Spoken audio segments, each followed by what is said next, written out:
We're rolling. Robert McCoy, you're here at the European Parliament today for a discussion on the protection of whistleblowers. Can you tell us a bit about your experience as a whistleblower?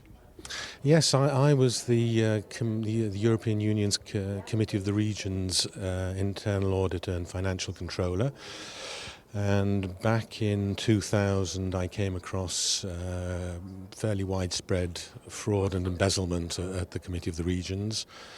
Over the years I drew the attention of my Secretary General and political authorities to this problem, and then back in 2003 I was called to Parliament to explain the situation because I refused to sign off the accounts. And obviously then I had to disclose all this information then to Parliament and to Olaf. I was rewarded by my authorities. I was threatened, I was harassed, I was mobbed over the years.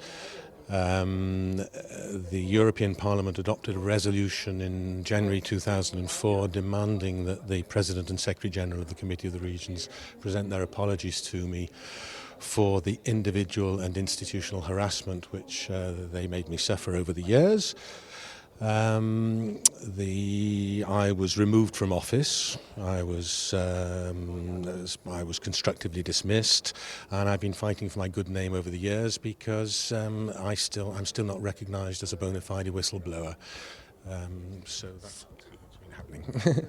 So there have been, you said, 4 resolutions in the Parliament? I've had 6 resolutions so far. The first one dating from January 2004, and one which has just been adopted in April 2016, demanding that the Committee of the Regions apply the statutory measures to me, that they come to an agreement with me on the loss of office and this sort of thing.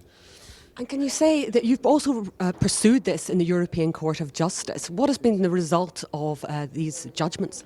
Well, the latest judgment, which dates from November 2004, from May 2014, the Committee of the Regions has just refused to implement, unfortunately, because I in fact spent 12 weeks in hospital as a result of the harassment on the part of the Committee of the Regions, and the Committee of the Regions is refusing to recognise this as an industrial disease with professional origins, and they're just refusing to implement this court judgment. So I'm a little bit at a loss to understand how an institution can get away with contempt of court, contempt of Parliament, and seems to be above the rule of law. Today we've heard what the Green Party are proposing. Do you think this will be enough to protect whistleblowers in future?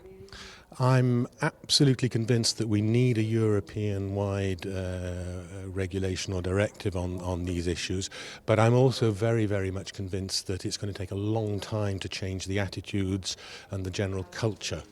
If you remember, up until about 20 years ago, 15 years ago, people seemed sort of resigned and tacitly accepted that people were fiddling expenses, that we had local officials and parliamentarians who used to fiddle expenses. Now it has come into people will no longer accept, the general public will not accept this anymore. The sort of thing that I came across in the Committee of the Regions was very similar to what happened in 2008, 2009 back in the UK with the parliamentary expenses. Very, very similar sort of things, but there was also problems with tampering with public procurement procedures.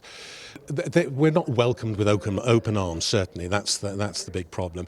But I think it's going to take a lot of time. I think little by little things are going to change, and that the general public are going to accept the important role of people like Antoine and others.